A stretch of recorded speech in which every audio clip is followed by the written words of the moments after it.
Hey everybody, I'm Tim, the Suburban Dad. Today we're doing round 3 of the under $30 Bourbon Challenge. Let's do it.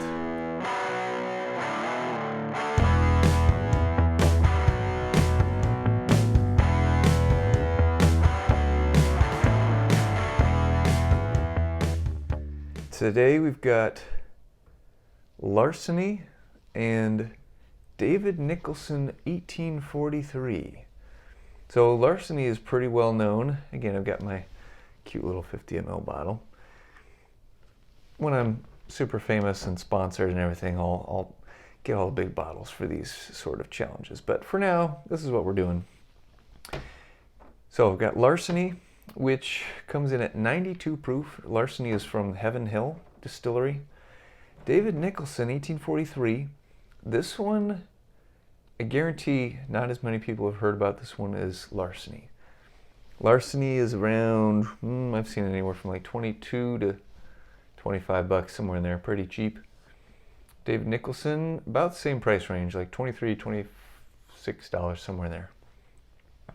This is usually everywhere, the grocery stores around where I am in Missouri. Bottom shelf, collecting dust. You never think about it.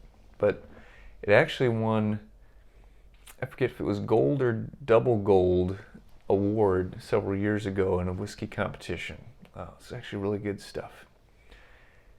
So tonight we're going to compare these two, see which one I like better. It's blind tasting. My lovely wife poured these for me. So we'll see what I come up with. All right, so pour number one. So right away, it's interesting. The pour number two definitely has a lighter color to it, pale compared to the other one.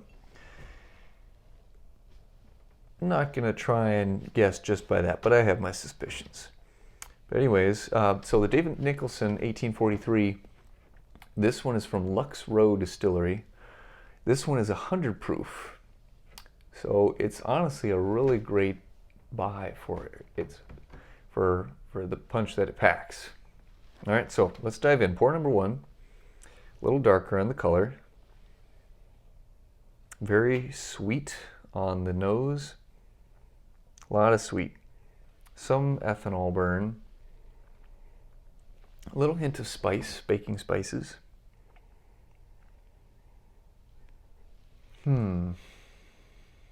Okay, so, man, I'm getting this weird smell. It's kind of like it's definitely spice.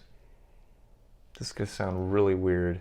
It's almost like a Slim Jim scent, which doesn't make any sense for either of these bottles, but that's what's hitting my nose right now.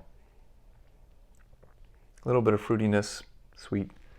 Let me take a taste before my imagination runs away from me.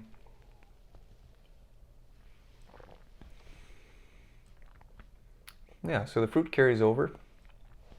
Sweetness does too. It's got enough of a little bit of a bite to it to keep it from being too sweet. It's almost got like a melon taste to it. Very good mouthfeel. Nice and creamy. Coats your tongue a bit, not too watery. It's very nice. So for either of these bottles, I mean, I would easily buy that bottle just on those couple tastes right there. Smooth, sweet, little bit of spice. Good mouthfeel. Yeah, maybe it's more like a leathery smell that I'm picking up, but it's definitely different from the sweetness and the fruit that's coming through. Yeah, it's almost like honeydew melon is what I get with that. Again, a little baking spice. Very tasty. I like it. Pour number one. All right, I'm going to leave a little bit for after I try number two so I can come back to it and see how they compare. Okay, pour number two. A little lighter colored. Okay, so the nose on this one is a little less distinct than pour number one. Still get some alcohol, some ethanol. Ethanol just sounds fancier. So some ethanol burn in the nose there.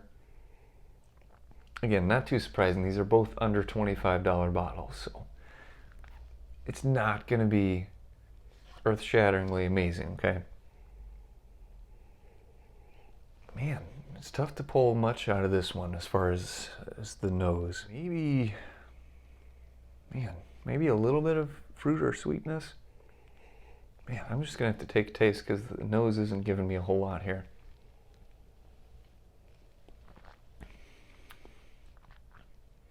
Okay, so very much everything about this pour is consistent. It's lighter, it's got a weaker nose, it's a very light taste, light on the palate. Just kind of anemic, really. Doesn't thrill me. Let's try again. I'm really trying to be unbiased here, guys, but man, pour number 2 is not charming me. Okay, focusing. You can do this.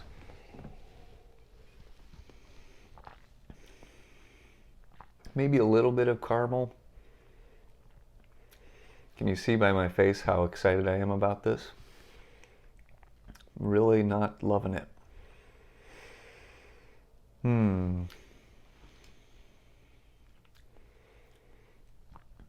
Not overly sweet. Kind of got a, this actually kind of reminds me, the finish on this kind of reminds me of some of the Michter's, how the aftertaste that I get there.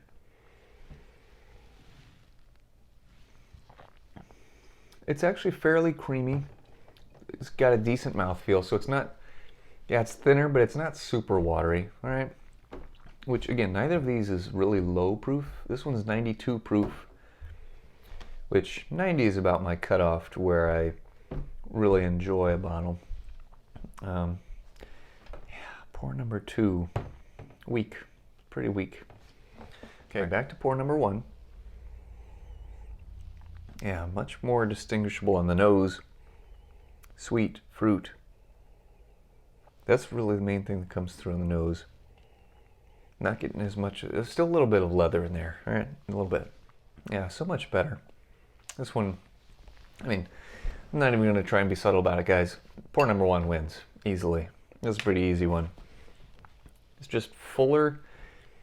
It's got more flavor. It's just better all the way around. Well, I'm pretty confident I know which one is which. I'm pretty sure pour number 2 is Larceny and number 1 is David Nicholson. So let's find out.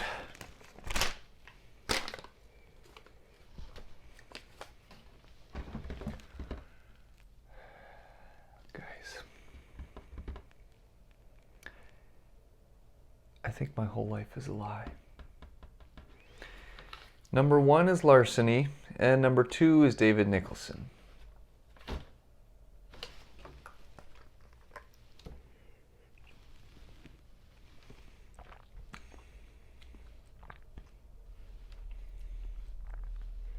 Seriously? According to the cheat sheet, number 1 is Larceny. And number 2 is David Nixon, 1843. Another upset in my book. I historically have enjoyed David Nicholson and historically have not really cared for Larceny. But here we are. Yeah, this was surprising. Definitely was an upset. So I think these two were good ones to compare next to each other. Different outcome than I expected. Fair enough. Stay tuned, everybody. This challenge is just that. It is challenging my expectations, my preconceived notions. We will see which bottle ends up on top. Join me next week for part 4, and then we'll be heading into the semifinals. If you haven't already, please subscribe to the channel, like this video, and share it with people that you truly care about. Until next time, cheers.